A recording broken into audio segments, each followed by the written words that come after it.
السلام علیکم ورحمۃ اللہ وبرکاتہ نحمده ونصلی علی رسولہ الکریم اما بعد۔ آج کا سبق سن لیجئے۔ آج کے سبق کی سرخی ہے قرآن سے دوستی کیجئے، پارٹ نمبر 36۔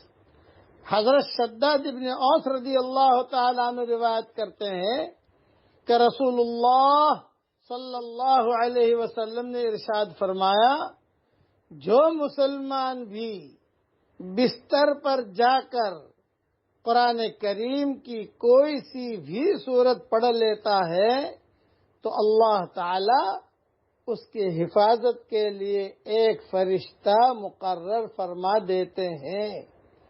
پھر جب بھی وہ بیدار ہو، اس کے بیدار ہونے تک کوئی تکلیف دہ چیز اس کے قریب بھی نہیں آتی۔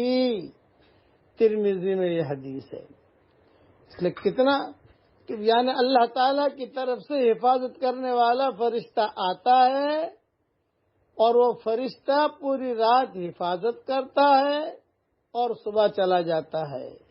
نہ کسی کو بتاتا ہے کہ مال آپ نے کہاں رکھا ہے، اور نہ جو ہے تنخواہ لیتا ہے، اور نہ کسی کے کوئی بات بتاتا ہے، بلکہ اللہ کے حکم کے مطابق آتا ہے، فرشتہ آ کر حفاظت کر کے چلا جاتا ہے۔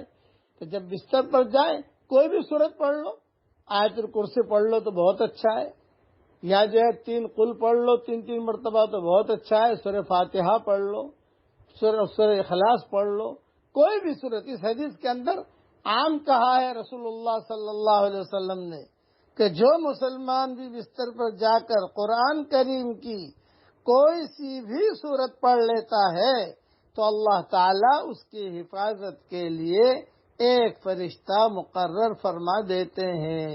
پھر جب وہ بیدار ہو اس کے بیدار ہونے تک کوئی تکلیف دہ چیز اس کے قریب بھی نہیں آتی۔ اس استحضار کے ساتھ آرام کیجئے، اس استحضار کے ساتھ قرآن شریف پڑھیے۔ اللہ تعالی ہم سب کی جان کی، مال کی، ایمان کی، عزت کی، آبرو کی اللہ ہم سب کی حفاظت فرمائے۔ اب پڑھ لیجئے میرے ساتھ، سبحان اللہ و بحمدہ عدد خلقہ ورضا نفسہ وزنت عرشہ ومداد کلماتہ۔ اللہ تعالیٰ کو یہ جملے بہت پسند ہے۔ اللہ تعالیٰ ہم سب کی محنتوں کو قبول فرمائے اور اللہ تعالیٰ ہم سب سے راضی ہو جائے۔ آمین۔ وآخر دعوانا ان الحمد للہ رب العالمین۔